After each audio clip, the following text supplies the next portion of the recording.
श्री गणेशाय नमः। नमः शिवाय, नमः शिवाय, नमः शिवाय। श्रावण मास महात्म्य अध्याय 5। श्रावण मास में किए जाने वाले विभिन्न व्रत अनुष्ठान और रविवार व्रत वर्णन में सुकर्मा द्विज की कथा।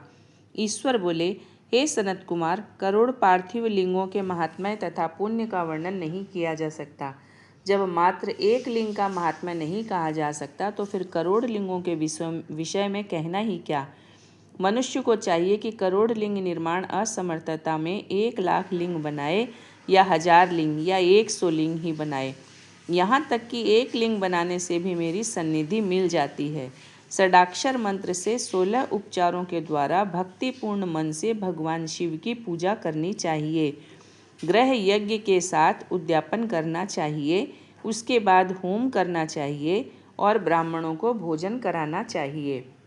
हे सनत कुमार, इस अनुष्ठान को करने वाले की अकाल मृत्यु नहीं होगी। यह व्रत बांझपन को दूर करने वाला, सभी विपत्तियों का नाश करने वाला तथा सभी संपत्तियों की वृद्धि करने वाला है। मृत्यु के पश्चात वह मनुष्य कल्प पर्यंत मेरे समीप कैलाश वास करता है। जो मनुष्य श्रावण मास में पंचामृत से शिवजी का अभिषेक करता है, वह सदा पंचामृत का पान करने वाला, गोधन से संपन्न, अत्यंत मधुर भाषण करने वाला तथा त्रिपुर के शत्रु भगवान शिव को प्रिय होता है। जो इस मास में अनुदान व्रत करने वाला तथा हविष्यान्न ग्रहण करने वाला होता है, वह व्रीहि आदि सभी प्रकार के धान्यों का अक्षय निधि स्वरूप हो जाता है। पत्तल पर भोजन करने वाला श्रेष्ठ मनुष्य सुवर्ण पात्र में भोजन करने वाला तथा शाक को त्याग करने से शाक कर्ता हो जाता है। श्रावण मास में केवल भूमि पर सोने वाला कैलाश में निवास करता है और इस मास में एक भी दिन प्रातः स्नान करने से मनुष्य को 1 वर्ष स्नान करने के फल का भागी कहा गया है। इस मास में जितेंद्रिय होने से इंद्रिय बल प्राप्त होता है। इस मास में स्फटिक, पाषाण, मृतिका, मरकत मणि, पिष्ट, पीठी, धातु, चंदन, नवनीत आदि से निर्मित अथवा अन्य किसी भी शिवलिंग में, साथ ही किसी स्वयं आविर्भूत न हुए लिंग में श्रेष्ठ पूजा करने वाला मनुष्य सैकड़ों ब्रह्म हत्या को भस्म कर डालता है। किसी तीर्थ क्षेत्र में सूर्य ग्रहण या चंद्र ग्रहण के अवसर पर 1,00,000 जप से जो सिद्धि होती है, वह इस मास में एक बार के जप से ही हो जाती है। अन्य समय में जो 1000 नमस्कार और प्रदक्षिणाएं की जाती है, उनका जो फल होता है वह इस मास में एक बार करने से ही प्राप्त हो जाता है। मुझको प्रिय इस श्रावण मास में वेद पारायण करने पर सभी वेद मंत्रों की पूर्ण रूप से सिद्धि हो जाती है। श्रद्धा युक्त होकर इस मास में 1000 बार पुरुष सूक्त का पाठ करना चाहिए अथवा कलयुग में उसका 4 गुना पाठ करना चाहिए अथवा वर्ण संख्या का 100 गुना पाठ करना चाहिए अथवा वह करने में असमर्थ हो तो आलस्यहीन होकर मात्र 100 पाठ करना चाहिए। ऐसा करने वाला मनुष्य ब्रह्म हत्या आदि पापों से मुक्त हो जाता है। इसमें कोई संदेह नहीं है। गुरु पत्नी के साथ संसर्गजन्य पाप के लिए यही महान प्रायश्चित है। इसके समान पुण्यप्रद, पवित्र तथा पापनाशक कुछ भी नहीं है। पुरुष सूक्त के जप के बिना इस मास में एक भी दिन व्यतीत नहीं करना चाहिए। जो मनुष्य इस फल को अर्थवाद कहता है, वह नरकगामी होता है। इस महीने में समिधा, चारू, तिल और घृत से गृह यज्ञ होम करना चाहिए। शिव के रूपों का भली भांति ध्यान आदि करके धूप, गंध, पुष्प, नैवेद्य आदि से पूजन करना चाहिए और अपने सामर्थ्य के अनुसार कोटि होम, लक्ष होम अथवा 10 सहस्त्र होम करना चाहिए। व्याहृतियों ओम भू, ओम भुवः, ओम स्वः के साथ तिलों के द्वारा भी यह ग्रह यज्ञ नामक होम किया जाता है। हे सनत कुमार, इसके बाद अब मैं वारों के व्रतों का वर्णन करूंगा, आप सुनिए। हे अनग, उनमें सर्वप्रथम मैं आपको रविवार का व्रत बताऊंगा। इस संबंध में लोग एक प्राचीन इतिहास को कहते हैं। प्रतिष्ठानपुर में सुकर्मा नामक एक द्विज था। वह दरिद्र, कृपण तथा भिक्षावृत्ति में लगा रहता था। एक बार वह धान्य मांगने के लिए घूमते घूमते नगर में गया। उसने किसी एक गृहस्थ के घर में मिलकर रविवार का उत्तम व्रत करती हुई स्त्रियों को देखा तब उसे देखकर वे स्त्रियां परस्पर कहने लगी कि इस पूजा विधि को शीघ्रतापूर्वक छिपा लो। इस पर वह विप्र उन स्त्रियों से बोला, हे श्रेष्ठ स्त्रियों, आप लोग इस व्रत को क्यों छिपा रही हैं? समान चित्त वाले सज्जनों के लिए परमार्थ ही स्वार्थ है। मैं दरिद्र तथा दुखी हूँ।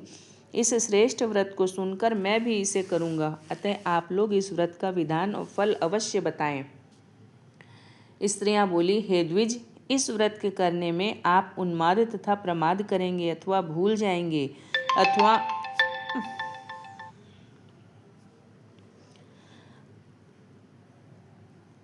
अथवा इसके प्रति अभक्ति या अनास्था रखने लगेंगे। अतः आपको यह व्रत कैसे बताऊं?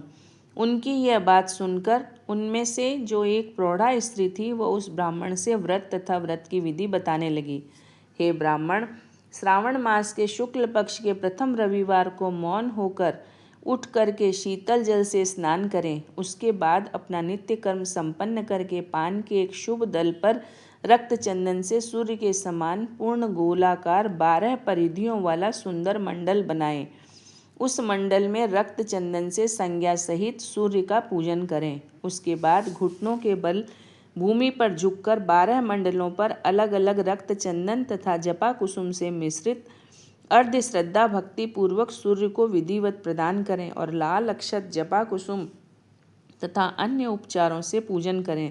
उसके बाद मिश्री से युक्त नारिकेल के बीज का नैवेद्य अर्पित करके आदित्य मंत्रों से सूर्य की स्तुति करें और श्रेष्ठ 12 मंत्रों से 12 नमस्कार तथा प्रदक्षिणाएं करें। उसके बाद 6 तंतुओं से बनाए गए सूत्र में 6 ग्रंथियां बनाकर देवेश सूर्य को अर्पण करके उसे अपने गले में बांधें और पुनः 12 फलों से युक्त वायन ब्राह्मण को प्रदान करें। इस व्रत की विधि को किसी के सामने नहीं सुनाना चाहिए। हे विप्र, इस विधि से व्रत के किए जाने पर धनहीन व्यक्ति धनाढ्य हो जाता है, पुत्रहीन पुत्र प्राप्त करता है, कोढ़ी कोढ़ से मुक्त हो जाता है और बंधन में पड़ा व्यक्ति बंधन से छूट जाता है, रोगी व्यक्ति रोग से मुक्त हो जाता है। हे विप्रेंद्र, अधिक कहने से क्या प्रयोजन? साधक जिस जिस अभिष्ट की कामना करता है वह इस व्रत के प्रभाव से उसे मिल जाता है। इस प्रकार श्रावण के 4 रविवारों और कभी कभी 5 रविवारों में इस व्रत को करना चाहिए। इसके बाद व्रत की संपूर्णता के लिए उद्यापन करना चाहिए। हे विप्रेंद्र, आप भी इसी प्रकार करें, इससे आपकी सभी कामनाओं की सिद्धि हो जाएगी। उसके बाद उन पतिव्रताओं को नमस्कार करके वह ब्राह्मण अपने घर आ गया। उसने जैसा सुना था उसी विधि से उस संपूर्ण व्रत को किया और अपनी दोनों पुत्रियों को भी वह विधि सुनाई। उस व्रत के सुनाने मात्र से शिवजी के दर्शन से तथा उनके पूजन के प्रभाव से वे कन्याएं देवांगनाओं के सदृश हो गई। उसी समय उस ब्राह्मण के घर में लक्ष्मी ने प्रवेश किया और वह अनेक उपायों तथा निमित्तों से धनवान हो गया। किसी दिन उस नगर के राजा ने ब्राह्मण के घर से होकर राजमार्ग से जाते समय खिड़की में खड़ी उन दोनों सुंदर तथा अनुपमेय कन्याओं को देख लिया। तीनों लोकों में कमल, चंद्रमा आदि जो भी सुंदर वस्तुएं हैं उन्हें वे दोनों कन्याएं अपने शरीर के अवयवों से तिरस्कृत कर रही हैं। उन्हें देखकर राजा मोहित हो गए और क्षण भर के लिए वहीं खड़े हो गए। ब्राह्मण को शीघ्र बुलाकर उन्होंने दोनों कन्याओं को मांग लिया। तब उस ब्राह्मण ने भी हर्षित होकर दोनों कन्याएं राजा को प्रदान कर दी। उस राजा को पति रूप में प्राप्त करके वे कन्याएं भी प्रसन्न हो गई। वे स्वयं इस व्रत को करने लगी और पुत्र पौत्र आदि से संपन्न हो गई। हे मुने, महान ऐश्वर्य देने वाले इस व्रत को मैंने आपसे कह दिया। हे विधि नंदन, जिस व्रत के श्रवण मात्र से मनुष्य सभी मनोरथों को प्राप्त कर लेता है, उसके अनुष्ठान करने के फल का वर्णन कैसे किया जाए। इस प्रकार श्री स्कंद पुराण के अंतर्गत ईश्वर सनत कुमार संवाद में श्रावण मास महात्म्य में प्रकीर्णक, नानाव्रत, रविवार व्रत आदि कथन नामक 5वां अध्याय संपूर्ण। नमः शिवाय, नमः शिवाय, नमः शिवाय।